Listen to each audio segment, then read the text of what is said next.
Une base spatiale, un tank qui explose, un sabotage et le débarquement.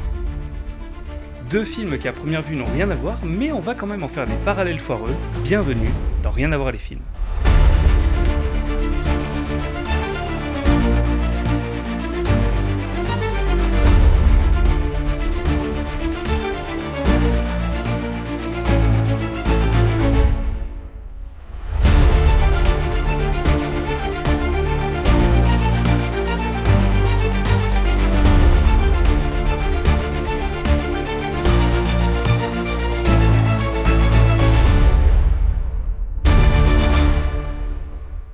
Zombie.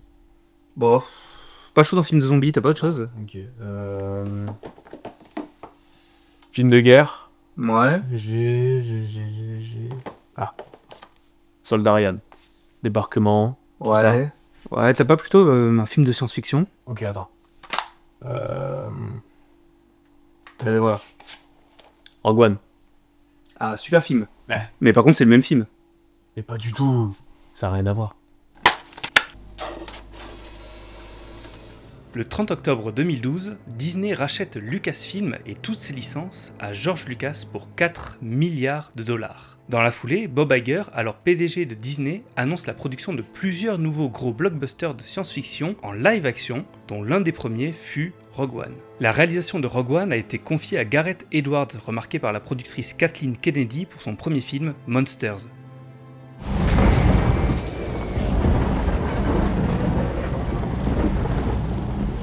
Le film raconte l'histoire de Jean Erso, interprétée par Felicity Jones, une prisonnière des camps de travail de l'Empire dont la mère a été assassinée, et le père Galen Erso, capturé par Orson Krennic, un haut fonctionnaire de l'Empire galactique. On the verge of greatness. We were this close to providing peace and security for the galaxy. Jean est secouru par Cassian Andor et le droïde K2SO, deux membres de l'Alliance rebelle. Congratulations, you are being rescued. Ils cherchent Saw Gerrera, un extrémiste rebelle bien connu de Jean. We know how to find him. That's not our problem. What we need is someone who gets us through the door without being killed. Saw détient un pilote impérial déserteur, Bodhi Rook, qui possède des informations cruciales sur une nouvelle arme surpuissante de l'Empire, l'étoile de la mort. Must be quite a surprise. Are we not still friends? Lors de sa rencontre avec Saw, Jean découvre que son père est toujours en vie et qu'il est le concepteur de cette arme de destruction massive capable d'anéantir des planètes. L'Empire en fait d'ailleurs la démonstration sur la planète Jedha, forçant les rebelles à fuir avec Bodhi, Chirrut Imwe, un moine guerrier aveugle sensible à la force, et Baze Malbus, un soldat lourdement armé. All right. I'll get the pilot. De retour à la base rebelle sur Yavin 4, Jean informe les dirigeants de l'Alliance que son père a intégré une faille dans l'étoile de la mort permettant de la détruire. Elle tente de les convaincre de lancer une attaque sur la planète Scarif où se trouvent les plans de l'arme. L'Alliance refuse, mais Jean et Cassian, déterminés, partent avec une petite équipe pour mener l'assaut sur Scarif. Say something. Come on. Rogue? Rogue One. Rogue One? There is no Rogue One. Pendant ce temps, le Grand Moff Tarkin cherche à s'attribuer le mérite de l'étoile de la mort pour gagner les faveurs de l'empereur. Krennic se plaint à Dark Vador qui lui fait comprendre qu'il ferait mieux de se taire. Be careful not to choke on your aspirations, Director. Krennic arrive alors sur Scarif et assiste à l'assaut des rebelles, bientôt rejoint par l'ensemble de la flotte. L'Empire réplique en détruisant la planète et Vador tente de rattraper les rebelles qui ont réussi à s'enfuir, mais il est trop tard. Les plans sont entre les mains de l'Alliance, marquant ainsi le début de la guerre des étoiles. Putain, j'adore ce film. Bon. On enchaîne ou... Allez, Ouais. Steven Spielberg a toujours manifesté un intérêt pour les années 40 et pour la Seconde Guerre mondiale dans ses œuvres cinématographiques. Jeune, il y réalisait déjà des films sur ce sujet avec les moyens du bord. Il explorera ensuite cette période dans 1941, Empire du Soleil, Les Aventuriers de l'Arche perdue, et dans son premier grand film sur la Seconde Guerre mondiale, La Liste de Schindler. Et enfin, on ira sur le front dans Il faut sauver le soldat Ryan. Après avoir débarqué en Normandie, le capitaine Miller, incarné par Tom Hanks, se voit confier une mission assez déroutante. Retrouver un soldat ayant été parachuté avant le débarquement pour le ramener auprès de sa mère après que celle-ci ait perdu ses 3 premiers fils durant la guerre. The boy's alive. We are gonna send somebody to find him.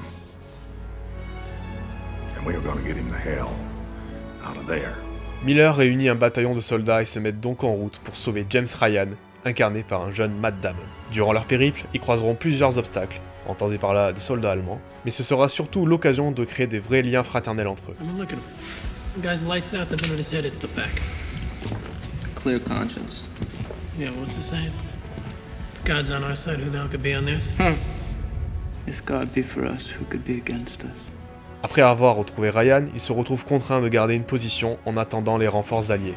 You got 3 minutes to gather your gear. Sir, what about them? I mean, there's barely hardly enough of this. 2 of our guys already died trying to find you, all right? Durant l'assaut, même si Miller et ses hommes doivent retenir les Allemands, la mission principale restera toujours de protéger Ryan au péril de leur vie. Pour ce film, Spielberg a opté pour une réalisation proche du documentaire de guerre qui lui donne une aura tout à fait unique. Le film a remporté 5 Oscars, dont celui de meilleur réalisateur. Je t'ai dit, hein. C'est le même film, hein. Pas du tout. Le film de guerre est un genre très codifié. Séquences d'entraînement, voyage vers le front où a lieu la bataille, désillusion, perte de l'innocence sur un discours antimilitariste. On peut prendre appui sur une guerre réelle ou fictive, raconter des histoires ayant réellement eu lieu, ou non. En fait, c'est un genre relativement malléable. Il faut sauver le soldat Ryan s'inscrit parfaitement dans ce genre tout en racontant l'histoire du capitaine Miller, un ancien professeur enrôlé dans l'armée ayant perdu son insouciance. Il nous raconte les drames, les pertes humaines, tout en essayant de retrouver un peu d'humanité au milieu de tout ce chaos. A l'inverse, Rogue One, c'est un film de science-fiction. La science-fiction, c'est très large et ça veut pas forcément dire grand-chose. Mais on peut établir 2 points importants.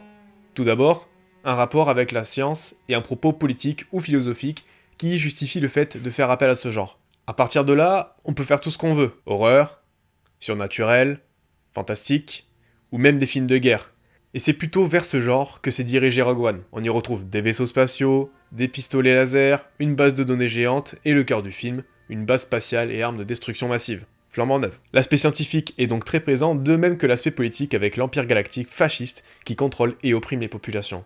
On ajoute à ça la force que perçoit le personnage de Chirrut sans pouvoir la maîtriser, un peu de mythologie qui va avec, et on obtient un film de science-fiction très complet. On a donc 2 films très différents, un film de guerre et un film de science-fiction. Si on compare la structure des films, on remarque que Rogue One a une structure tout à fait classique. Acte 1, situation initiale, Jean est emprisonnée et a perdu ses parents. Élément perturbateur, elle est sauvée par la rébellion. Acte 2, recherche de sceaux et des plans. Climax, bataille de Scarif. Acte 3, conclusion, réussite de la mission, fuite de la rébellion. Dans le cas du soldat Ryan, elle est plus compliquée à identifier. Acte 1, situation initiale, les soldats sont sur les bateaux et se dirigent vers la France. Élément perturbateur, ils débarquent. Acte 2, ils progressent sur la plage. Climax, tout le long de la scène en fait. Acte 3, ils ont pris la plage et le reste de l'armée peut débarquer. Et ensuite, on repart sur un nouveau récit. Acte 1, situation initiale, Miller et ses hommes ont débarqué. Élément perturbateur, ils reçoivent une mission. Acte 2, ils suivent la mission pour retrouver Ryan. Climax, la bataille pour défendre le pont. Acte 3, Ryan est sauvé. La scène de débarquement casse complètement la structure du film. On a 2 récits en un. Sauf que dans le premier, on ne connaît aucun personnage, l'attachement émotionnel ne se fait que dans le deuxième. Dans un film de guerre à la structure plus classique, on aurait suivi les personnages avant le débarquement et on aurait eu peur pour eux. Là, c'est pas le cas, ce qui aussi permet de rendre la séquence encore plus déshumanisante. En tant que spectateur, on n'a aucun repère. Il faut sauver le soldat Ryan s'ouvre sur le débarquement d'Omaha Beach le 6 juin 1944 lors de ce qu'on appellera le D-Day. Ce jour-là, 287 000 soldats, principalement américains, britanniques et canadiens, surprennent les 40 000 soldats allemands répartis sur 5 plages moins défendues en raison de la difficulté d'accès causée par les montagnes escarpées. À Omaha Beach, plus de 3600 pertes humaines sont comptabilisées, et le film parvient à retranscrire cette attaque de manière saisissante. La scène est si réaliste qu'elle a provoqué des chocs post-traumatiques chez de nombreux vétérans ayant vu le film. Rogue One s'inspire fortement de la Seconde Guerre mondiale, avec des affrontements entre les rebelles et l'Empire Galactique. La scène finale où l'équipage du Rogue One débarque sur Scarif, une planète plage, rappelle incontestablement l'opération Neptune. Tout comme les plages de Normandie, la planète Scarif est peu fortifiée. En fait, elle est protégée par un bouclier planétaire impénétrable que les personnages parviennent à franchir grâce au code présent dans leur vaisseau volé à l'Empire. Une fois arrivés, ils se retrouvent face à une immense tour contenant les plans de l'étoile de la mort qu'ils souhaitent récupérer. Jean et Cassian, revêtus de combinaisons impériales, se dirigent vers la tour, tandis que le reste de l'équipe s'occupe des soldats impériaux, les attaquant par surprise pour détourner leur attention. Et même s'ils ont l'air de maîtriser la situation au départ, tout bascule lorsque l'Empire déploie ses TBTT, pour transport blindé tout-terrain, des espèces de gigantesques blocos mobiles capables de les anéantir d'un seul tir. Dans Soldat Ryan, les Américains n'ont pas vraiment affronté de soldats allemands avant d'avoir franchi la falaise. En fait, la bataille de Scarif est davantage comparable à la scène finale du Soldat Ryan, où les Américains doivent protéger une position en attendant l'arrivée des Alliés. L'arrivée des Alliés dans Soldat Ryan marque une forme de victoire. Les Américains ont le choix entre battre en retraite ou se rendre. En revanche, dans Rogue One, quand l'armée rebelle débarque, elle élimine les forces lourdes, offre un soutien aérien et spatial, mais pas terrestre, ce qui laisse les soldats au sol toujours livrés à eux-mêmes. La scène de débarquement dans Soldat Ryan doit sa véracité à de nombreux témoignages de vétérans, mais aussi à la réalisation de Spielberg. Le travail du son, les soldats rassemblés à l'écran, la violence, et surtout l'utilisation de la caméra épaule. La caméra épaule permet de plonger le spectateur au milieu de l'action, comme s'il courait lui-même pour esquiver les balles. C'est pas étonnant donc de voir Gareth Edwards l'utiliser également dans Rogue One pour renforcer l'immersion. L'autre technique qui joue un rôle crucial pour renforcer l'impact visuel des scènes dans Soldat Ryan et dans Rogue One, c'est les rapports d'échelle. Dans Soldat Ryan, bien qu'ayant l'avantage du nombre, ils sont face à un obstacle gigantesque, un mur quasiment infranchissable et un feu incessant des forces allemandes, ce qui les empêche de progresser. Dans Rogue One, l'objectif est aussi lointain et élevé, ce qui donne le vertige. En fait, le concept de rapport d'échelle consiste à fournir un référentiel de taille pour que le spectateur puisse saisir l'ampleur de la scène. Imaginons que je filme au hasard Godzilla. Je le filme au milieu d'une vaste plaine, sa taille impressionne beaucoup moins que si je le place au milieu d'une ville. Et ensuite, si je rajoute des humains minuscules sur les côtés, quelques fioritures, ça accentue son gigantisme. Et c'est ça le rapport d'échelle. C'est ce qui fait que ça...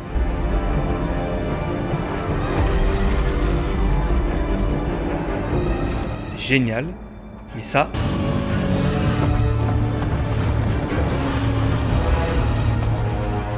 bah c'est nul. L'exemple de Godzilla, je l'ai pas choisi au hasard, puisqu'avant de réaliser Rogue One, Gareth Edwards avait fait un film Godzilla. En fait, ces 4 films sont principalement basés sur l'idée de montrer des trucs géants à l'écran, que ce soit Monsters, The Creator, ou Rogue One qui est rempli de rapports d'échelle. Alors par exemple, ce plan très connu où un tout petit TIE Fighter passe devant un gigantesque Star Destroyer, qui lui-même est minuscule par rapport à cette petite partie de l'étoile de la mort, ou encore ce plan où Baze tire sur un TBTT, qui est en plus accentué par la contre-plongée pour bien nous écraser face à l'engin. Ce rapport d'échelle, c'est une des bases du cinéma de grand spectacle, que ce soit King Kong dans les années 30, puis Godzilla et les autres kaiju dans les années 50, jusqu'à Jurassic Park de Steven Spielberg dans les années 90. Bah oui, l'une des inspirations majeures d'Edwards, ça reste Spielberg. Probably watched Spielberg movies more than any other film as a kid and tried to learn about like shot construction. And I was very much influenced by like Raiders of the Lost Ark.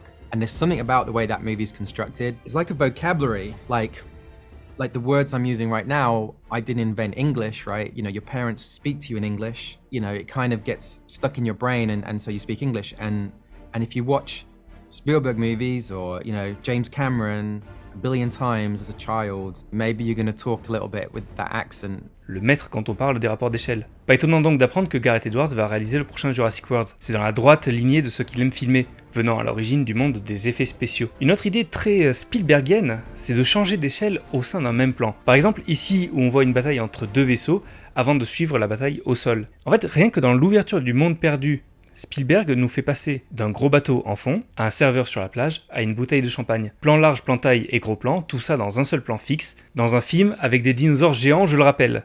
Alors Soldat Ryan ne nous montre pas vraiment ce genre de plan stylisé, car la volonté de Spielberg est justement opposée à ça sur ce film. Mais Le Monde Perdu a été réalisé à la même période, d'où la comparaison. En bref, la caméra épaule, les rapports d'échelle et le travail du son font qu'on est complètement écrasé, dominé, malgré un avantage initial, que ce soit dans Soldat Ryan ou dans Rogue One. Le débarquement des troupes américaines en 1944 marque le début de la libération de la France qui conduira plus tard à la chute de Berlin, une offensive décisive des forces alliées contre les puissances de l'Axe. On est donc proche de la fin de la guerre. A l'inverse, la bataille de Scarif dans Rogue One marque le premier affrontement majeur entre l'Empire Galactique et l'Alliance Rebelle. Avant cette bataille, les conflits entre les deux factions se limitent à de petites escarmouches, comme illustré dans la très bonne série Andor. La victoire des rebelles à Scarif symbolise le passage à une guerre totale contre l'Empire. Mais au-delà de l'histoire avec un grand H, les films nous montrent la guerre à une échelle très différente. Dans Soldat Ryan, l'histoire nous est racontée par ce dernier, qui honore la mémoire des soldats qui l'ont sauvé en narrant leurs exploits. La quête des héros de ce film est très simple. Retrouver le soldat James Ryan pour le ramener auprès de sa mère, après la perte de ses frères au combat. Même si on assiste au débarquement, qui est évidemment la scène la plus marquante du film, ce ne sont que 25 minutes sur les 2h50 de film, et à la fin, aucun personnage n'a eu d'impact dans le déroulement de la guerre. Rogue One adopte une approche différente en mettant en scène des personnages dont les actions ont des répercussions directes sur le cours de la guerre. Mais en plus de ça, ils affrontent directement ou indirectement les grandes incarnations de ce monde. Le film nous montre Dark Vador, le grand Moff Tarkin, qui seraient en quelque sorte des équivalents de Himmler et Goebbels dans le monde réel. En faisant ça, on comprend qu'on a affaire à un récit fondateur, à un morceau d'histoire de cette guerre qui dépasse les combats individuels et collectifs de nos personnages. Rien de tout ça n'est présent dans Soldat Ryan. Alors jusque-là, nous avons traité de Rogue One comme s'il s'agissait d'un film unique. Et c'est évidemment pas le cas, il s'inscrit dans une saga bien plus grande, la saga Star Wars. Créé en 1977 par George Lucas, Star Wars nous raconte l'histoire de Luke, un jeune fermier... Bon, je vais pas vous refaire l'histoire, vous la connaissez très bien. Un des éléments qui donne le plus son identité à la saga, c'est les musiques composées par John Williams. Alors il n'est pas revenu pour Rogue One, il a plutôt cédé sa place à Michael Giacchino, et quelle réussite! Les musiques de Rogue One arrivent parfaitement à reprendre les thèmes originaux, tout en étant uniques et en venant sublimer le récit du film. On sent que le film a créé sa propre identité tout en s'inscrivant dans la saga. Bravo l'artiste. John Williams, dont on parlait, a justement composé les quelques musiques de Soldat Ryan. Et l'approche est complètement différente. Dans ce film, les musiques se font très discrètes et n'interviennent que durant les séquences de calme. Au début, à la fin, et durant les quelques moments de discussion. John Williams a suivi l'idée globale de Spielberg qui était de ne pas sublimer la guerre, mais au contraire de mettre en avant l'humanité. Et là aussi, c'est une franche réussite. Toujours au niveau acoustique, les sons jouent un rôle majeur dans la fidélité du récit. Pour Rogue One, la plupart sont probablement issus des banques sonores de Skywalker Sound qui ont été produites pour les premiers films. Pour autant, ils s'intègrent parfaitement au récit, que ce soit les blasters, les vaisseaux, ou encore le bruit de l'alarme dans la petite corvette rebelle.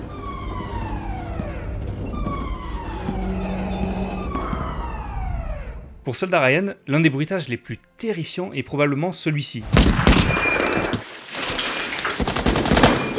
En fait, sur les M1 Garand de la Seconde Guerre mondiale, lorsque les soldats arrivaient à court de munitions, l'éjection de la dernière cartouche provoque ce bruit. Ça servait notamment aux soldats allemands pour savoir quand attaquer. Et après avoir compris ça, certains alliés s'en servaient pour attirer les ennemis, pour les prendre en traître.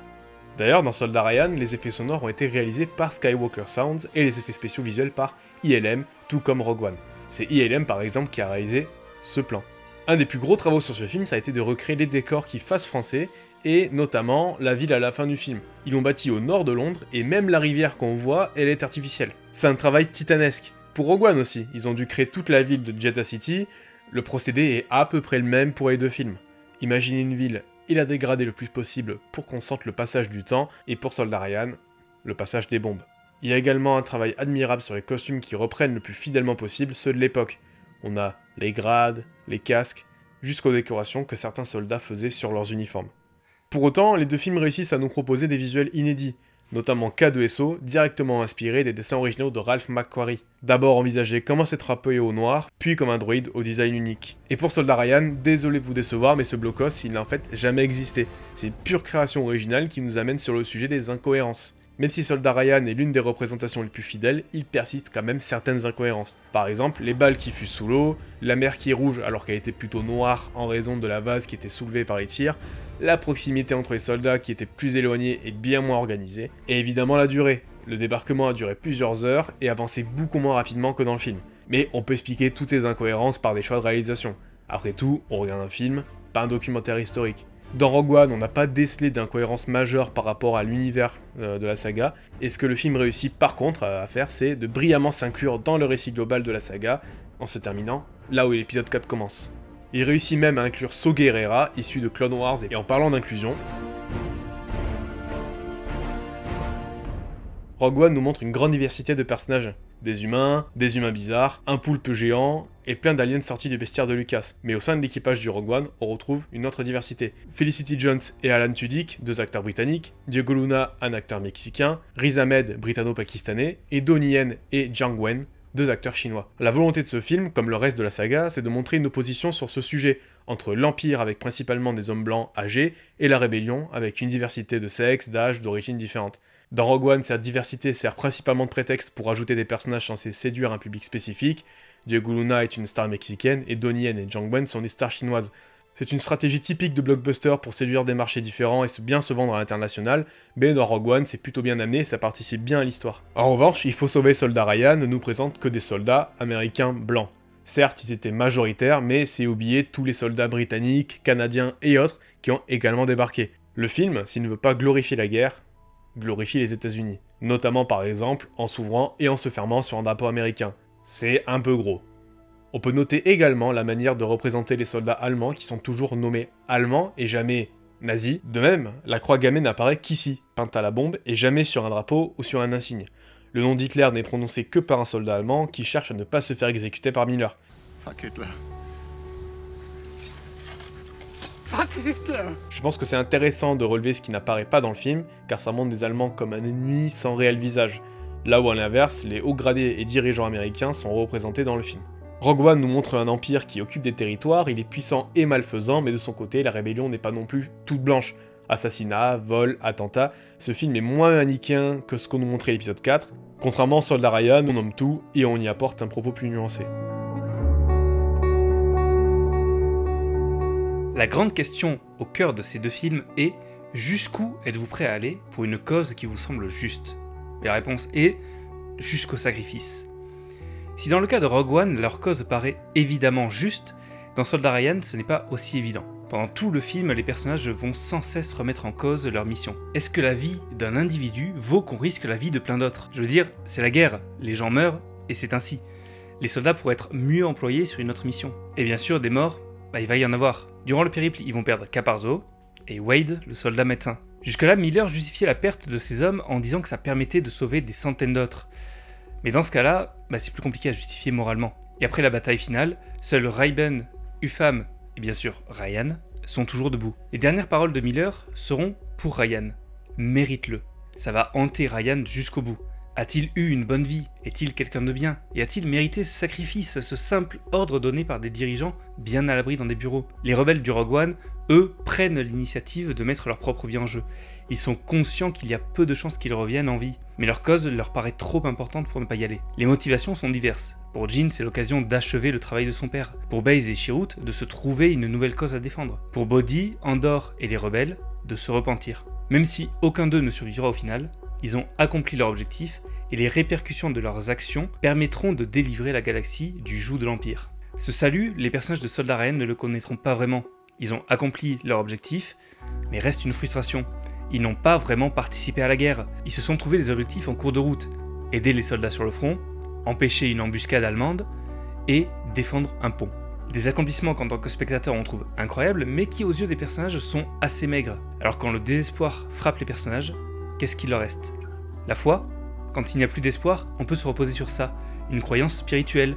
Et comme pour Baze qui n'y croit pas vraiment, après tout, on n'a plus que ça pour se reposer. Mais quand même la foi ne peut plus vous aider à trouver le courage de combattre, alors c'est le désespoir. Le personnage de Upham est probablement mon préféré. Mi-soldat, mi-employé de bureau, un traducteur qui n'a pas le courage nécessaire pour se battre, mais qui va quand même y être forcé, qui va se retrouver tétanisé à l'idée de tuer, qui va malgré tout survivre et trouver la force de tuer l'assassin d'un de ses camarades. Un personnage qui tout au long du film aura eu du mal à trouver sa place, conscient de sa couardise. On peut le rapprocher d'une certaine manière de Bodhi, le pilote, qui a déserté l'Empire et qui se retrouve malgré lui embarqué sur Scarif.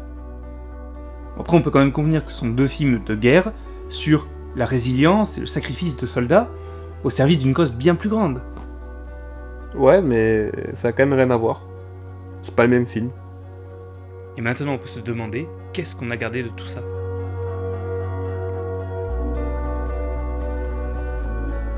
Quand Le Réveil de la Force est sorti en 2015, une grande partie de la critique et du public y ont vu une simple modernisation de ce qu'était Star Wars à l'origine. Un nouvel empire, une nouvelle rébellion, à peine 40 ans après la fin de la trilogie originale, comme si les gens de cet univers avaient oublié les horreurs qu'ils avaient vécues, les sacrifices des nombreux rebelles oubliés. Ce n'est pas logique, avaient reproché les fans, alors que dans l'univers du soldat Ryan, donc le nôtre, 80 ans après les événements décrits dans le film, un nouveau fascisme grimpe, on oublie le triomphe des Alliés et les sacrifices de nombreux soldats. On laisse place à la haine à nouveau. L'histoire se répète, il s'agirait juste de ne pas reproduire les mêmes erreurs. Merci à tous d'avoir suivi cet épisode, cette nouvelle formule sur Rien à voir les films. On se retrouve très vite pour parler de la saga Mad Max et Furiosa. Et en attendant, si ce soir vous n'avez rien à voir, vous pouvez retrouver Rogue One sur Disney+, et Il faut sauver le soldat Ryan sur Filmo. Ciao, bye. Salut.